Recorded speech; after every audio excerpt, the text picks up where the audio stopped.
शाम का वक्त था। भैरवपुर गांव की गलियां धीरे धीरे अंधेरे में डूब रही थीं।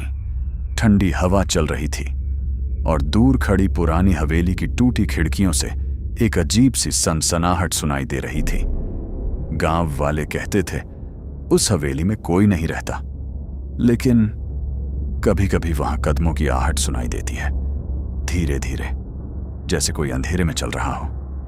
उस दिन रीना अपने दोस्तों के साथ गांव घूमने आई थी।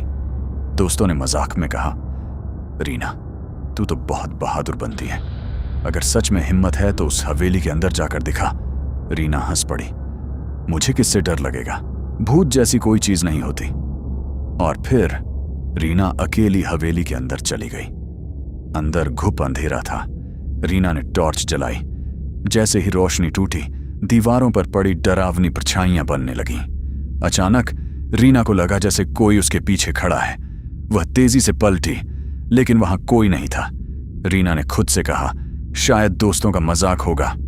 लेकिन तभी उसने दीवार पर देखा। उसकी अपनी परछाई के साथ एक और परछाई भी हिल रही थी। धीरे धीरे वह परछाई उसकी तरफ बढ़ने लगी। रीना की सांसें तेज हो गईं। उसने डरते हुए पूछा, कौन है वहां? कोई जवाब नहीं आया, लेकिन तभी कदमों की आहट सुनाई दी। टप टप टप। धीरे धीरे वह आहट रीना के बिल्कुल पास आ रही थी।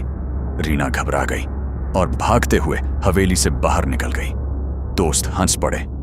क्या हुआ रीना? बहादुरी खत्म हो गई? लेकिन रीना का चेहरा पूरी तरह सफेद पड़ चुका था। वह कांपते हुए बोली, नहीं, अंदर सच में कोई था। और फिर उस दिन के बाद रीना के साथ अजीब घटनाएं होने लगीं। रात को उसके कमरे में किसी के चलने की आवाज आती। धीरे धीरे कदमों की आहट, जैसे कोई उसके कमरे में घूम रहा हो। कभी शीशे में उसके पीछे एक धुंधली परछाई दिखाई देती। गांव का नाई रघु भी एक रात तालाब के पास से गुजर रहा था। अचानक उसे लगा कोई उसके पीछे चल रहा है। उसने मुड़कर कहा, कौन है बे?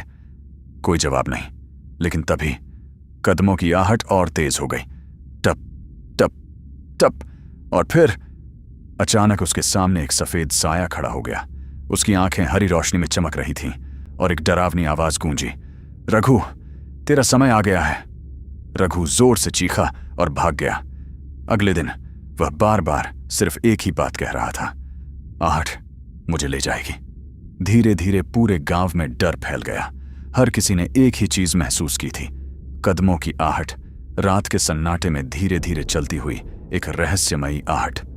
कहते हैं जो एक बार यह आहट सुन लेता है, उसकी जिंदगी कभी पहले जैसी नहीं रहती, क्योंकि आहट सिर्फ आवाज नहीं है, वह एक साया है जो हमेशा आपके पीछे चलता रहता है। कभी सुनाई देता है और कभी नहीं।